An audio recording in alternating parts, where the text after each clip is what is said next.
तो मैंने आपको वर्किंग प्रिंसिपल बताया। इसके बाद से जो अब अगला इसमें बताना है वो कंस्ट्रक्शन बताना है, तो उसको ध्यान से देखिएगा। छोटा सा टॉपिक है, छोटी छोटी चीज़ों को धीरे धीरे पढ़ते हैं। पहले जो आज का टॉपिक है अभी का, construction of single phase transformer. Construction of single phase transformer. Single phase transformer का आपको क्या निकालना है? कंस्ट्रक्शन। कंस्ट्रक्शन मतलब संरचना के लिए, ठीक है। तो इसके लिए जानना बहुत जरूरी है कि कंस्ट्रक्शन वाइज देखो, अब कंस्ट्रक्शन के आधार पे दो तरह के ट्रांसफार्मर होते हैं, ठीक है। ऐसे जो ट्रांसफार्मर के टाइप है वो बहुत तरह के हैं, लेकिन आपको टाइप तो पूछा नहीं है, पूछा है कंस्ट्रक्शन। तो कंस्ट्रक्शन के आधार पे होते हैं कोर टाइप ट्रांसफार्मर और होते हैं सेल टाइप ट्रांसफार्मर। तीसरा भी एक होता है बेबी टाइप, लेकिन वो आपको नहीं पढ़ना है, ठीक है। तो कोर टाइप ट्रांसफार्मर और सेल टाइप ट्रांसफार्मर, ये दो तरह का ट्रांसफार्मर होता है। मैंने आपको जैसा कि बताया कि दो तरह के ट्रांसफार्मर, दो ट्रांसफार्मर में सिंगल फेज ट्रांसफार्मर हो या कोई, तो उसमें दो वाइंडिंग होती है, ठीक है। तो अच्छा, ये भी बताया था, जैसे ये बताया था कि अगर ये ट्रांसफार्मर है, सपोज ध्यान से समझिएगा, अगर ये ट्रांसफार्मर बीच में मान लीजिए छोटा सा ये भी है, जैसा मैंने आपको प्रिंसिपल में बताया था, है ना। तो ट्रांसफार्मर में क्या होता है, दो वाइंडिंग होती है। कितनी वाइंडिंग होती है? दो वाइंडिंग होती है। मान लीजिए एक ही हो गया, ठीक है। ऐसे यहाँ पे होता है ना।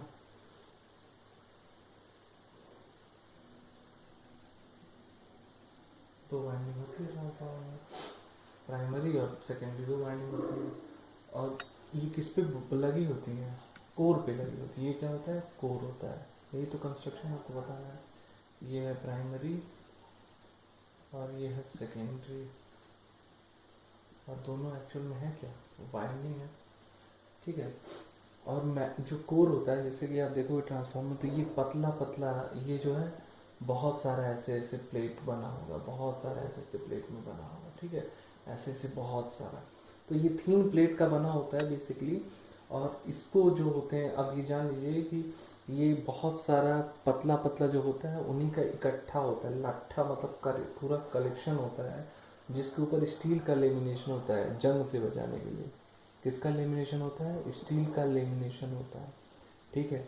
तो स्टील का लेमिनेशन होता है। कोर किसका बना होता है? बेसिकली CRGO स्टील का बना होता है। किसका बना होता है? CRGO स्टील का बना होता है।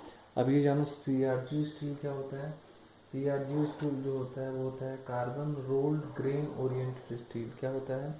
Carbon rolled grand oriented steel, इतना बड़ा नाम है। अब ये जानिए कि बेसिकली क्या होता है, जो कोर होता है आयरन का बना होना चाहिए, लेकिन उसमें स्टील इसलिए मिलाया जाता है ताकि उसमें आपका लॉस जो है वो कम किया जाए, ठीक है। तो अगर आप कंस्ट्रक्शन जो हेडिंग है, तो इसके बारे में ये जानिए, कंस्ट्रक्शन के बारे में मैं आपको जो बता रहा हूँ उसको समझिए कि कंस्ट्रक्शन का मतलब समझिए, ट्रांसफार्मर में दो वाइंडिंग होती है, प्राइमरी वाइंडिंग और सेकेंडरी वाइंडिंग। प्राइमरी और सेकेंडरी वाइंडिंग कोर के ऊपर लपेटी होती हैं। कोर जो होता है वो CRGO स्टील का बना होता है, ठीक है। और CRGO का स्टील का बना होता है। फिर देखिए ये इतना पॉइंट मैंने बताया। और लेमिनेशन, जो स्टील का लेमिनेशन किया जाता है वो क्यों किया जाता है? एडी करंट लॉस को कम करने के लिए। किसको कम करने के लिए? एडी करंट लॉस को कम करने के लिए क्या किया जाता है? लेमिनेशन किया जाता है सिलिकॉन स्टील का, ठीक है। सॉरी, लेमिनेशन किया जाता है कि एडी करंट लॉस को कम करने के लिए, ठीक है। और होता क्या है, जो सिलिकॉन स्टील होता है, सिलिकॉन स्टील बोल सकते हैं, स्टील जो होता है उसको हम मिला देते हैं लोहे में, तो जंग नहीं लगता है। तो उससे क्या कम हो जाता है? हिस्टेरिसिस लॉस कम हो जाता है। ये बहुत इंपॉर्टेंट है, पूछता है, ठीक है। अब हम आपको बता रहे हैं दो तरह के ट्रांसफार्मर होते हैं, और उसी ट्रांसफार्मर में आपका कंस्ट्रक्शन दिया जाएगा। तो पहला जो ट्रांसफार्मर होता है कोर टाइप ट्रांसफार्मर, बहुत आसान है, ध्यान से देखिएगा। कोर टाइप ट्रांसफार्मर, ठीक है। पहला जो ट्रांसफार्मर मैं आपको बताने जा रहा हूँ कोर टाइप ट्रांसफार्मर, ध्यान से सुनिएगा तो समझ पाएंगे।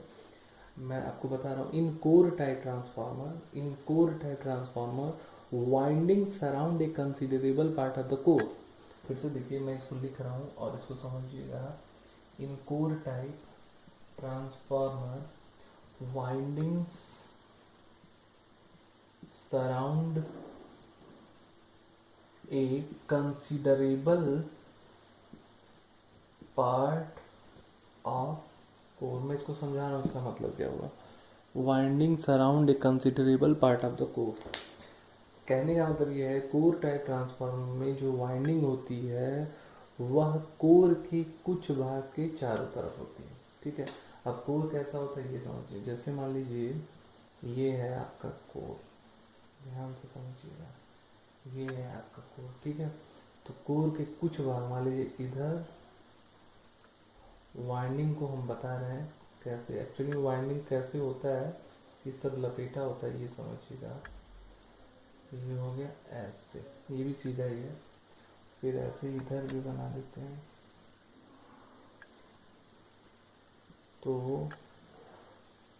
अब आप समझ लीजिए कुछ भाग के चारों तरफ है आपके, इसको भी यहाँ पे बना दे रहे हैं। ठीक है, अब देखिए डिजाइन कर देते हैं ताकि पता चले। ये और ये सेम तरह का है, और ये जो है इसी तरह का है। ऐसे ही इसको, ये जो वाला डिजाइन एक तरह का है और ये वाला जो डिजाइन है वो दूसरी तरह का है। इसके पीछे भी कोई राज है, राज ही है। ये जितने सटे हुए हैं इससे, यह सब लो वोल्टेज वाइंडिंग है। कौन सा वाइंडिंग है? लो वोल्टेज वाइंडिंग है, ध्यान से समझिएगा। और ये जो है, जो बाहर वाले हैं, बाहर वाले, ये क्या है? High voltage winding. कुछ फायदा होगा इसीलिए इस तरह किया गया होगा।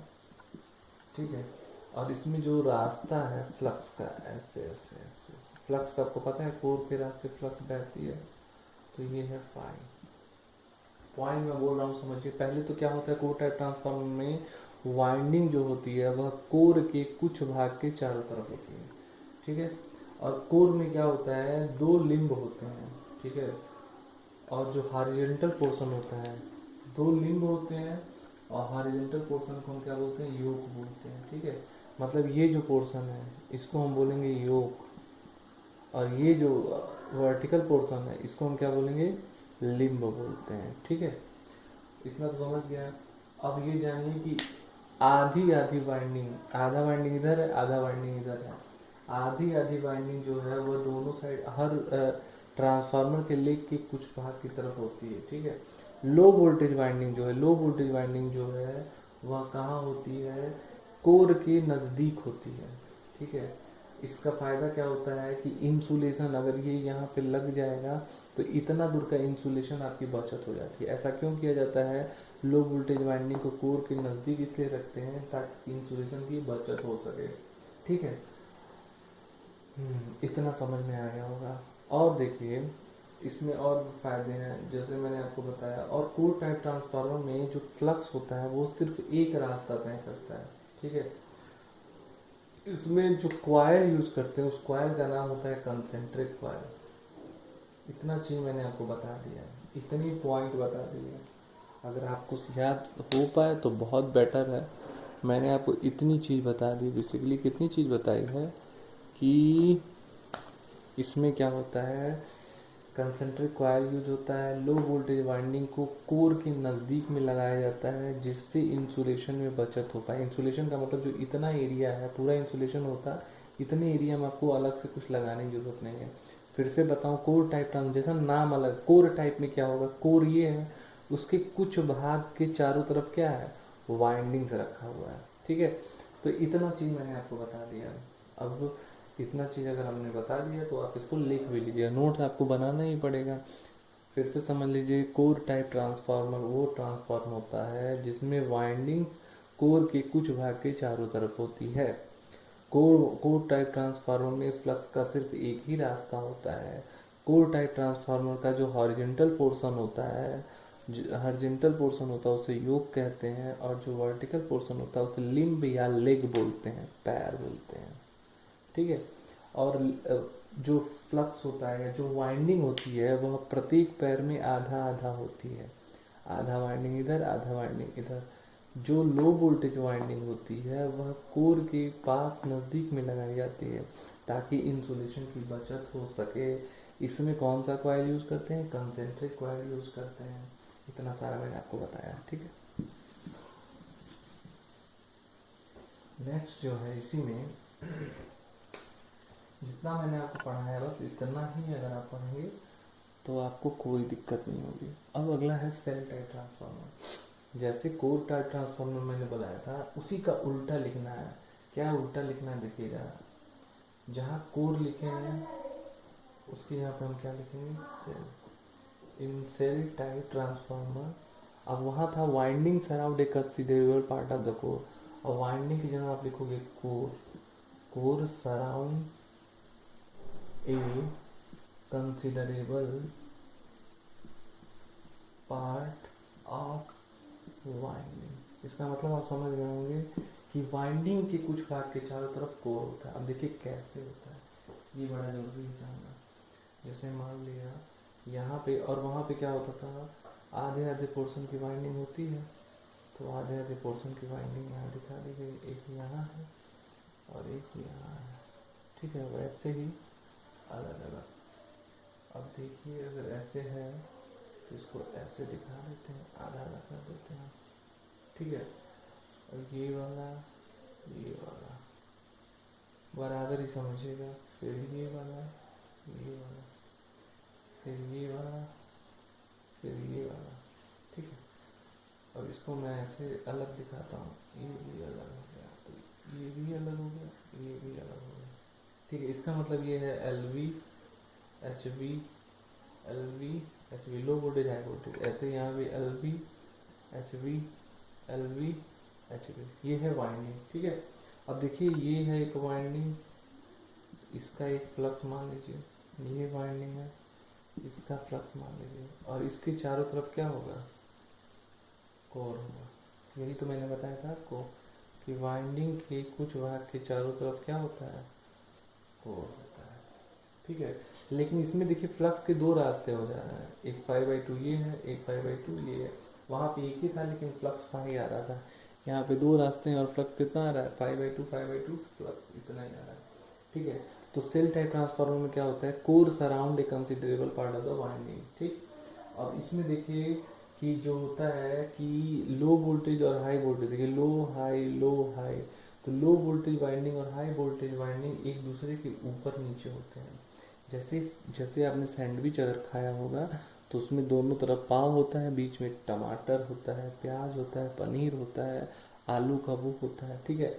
ऐसे ही बहुत सारा होता है, दोनों बीच में पाव होता है, घी भी होता है, बटर भी होता है। तो इसी तरह इसमें भी होता है। तो इस कॉयल को, इसमें जो कॉयल यूज होता है उस कॉयल को बोलते हैं सैंडविच कॉयल। कौन सा कॉयल बोलते हैं? Sandwich coil. ध्यान से समझना, वहाँ पे कौन सा था? कंसेंट्रिक कॉयल, ठीक है। अब ये भी समझ लीजिए कि इस वाले में कोर टाइप की अपेक्षा ज़्यादा कंडक्टर यूज होता है, ज़्यादा कंडक्टर की ज़रूरत पड़ती है, ज़्यादा ही कंडक्टर की ज़रूरत पड़ती है। इंसुलेशन वहाँ बचत होता है, इसमें नहीं बचत होता है, ठीक है। और मैंने आपको ये बताया कि यहाँ पे क्या होता है, फ्लक्स जो होता है आधा आधा दो भागों में डिवाइड हो जाता है। तो ये है आपका सेल टाइप ट्रांसफार्मर और कोर टाइप ट्रांसफार्मर। मैंने आपको इतना बताया और ये भी बताया कि जो सेल टाइप ट्रांसफार्मर होता है उसमें कंडक्टर ज़्यादा ज़रूरत होता है compare to core type transformer, ठीक है। पॉइंट आप समझ लीजिए, in shell type transformer core जो होता है वह वाइंडिंग के कुछ भाग के चारों तरफ होता है। सैंडविच कॉयल यूज़ करते हैं, ज़्यादा कंडक्टर की ज़रूरत पड़ती है, ठीक है। और लो के नीचे हाई के नीचे फिर लो, इस तरह का होता है, ठीक है। और ये समझ लीजिए कि मैक्सिमम का यूज जो होता है बड़े बड़े जगहों पे सेल टाइप ट्रांसफार्मर ही यूज होता है, ठीक है। और इतना जाने के बाद जो ट्रांसफार्मर है, ट्रांसफार्मर की वाइंडिंग मैंने आपको बता दिया, इसका लॉस बता दिया क्यों क्या लॉस होता है, और एडी करंट में हिस्टैरिसीस लॉस होता है। हिस्टैरिसीस लॉस को कम करने के लिए स्टील मिलाया जाता है, और एडी करंट लॉस को कम करने के लिए लेमिनेशन किया जाता है। मैंने सब कुछ बता दिया है आपको। बेसिकली क्या होता है, इसको दो तरह के और भी यूज होते हैं। स्टेप अप स्टेप डाउन, लेकिन अभी आपने जो पढ़ा है इसको याद रखिएगा, ये कंस्ट्रक्शन था, ठीक है। इसके बाद जो अगला टॉपिक मैं आपको बताऊंगा वह होगा आपका ट्रांसफॉर्मेशन रेशियो और टर्म्स रेशियो और ट्रांसफॉर्मेशन रेशियो, और यहाँ बोल सकते हैं उसको टर्म्स रेशियो भी बोल सकते हैं। मैं कोशिश कर रहा हूँ कि आपका जल्दी से जल्दी ये कवर कर दूँ ताकि अदर चीज़ें भी पढ़ा जा सके। ये लास्ट चैप्टर है आपका जिसको मुझे ख़त्म करना है, उसके बाद आप जो डाउट पूछेंगे उसी को कवर किया जाएगा। Okay bye.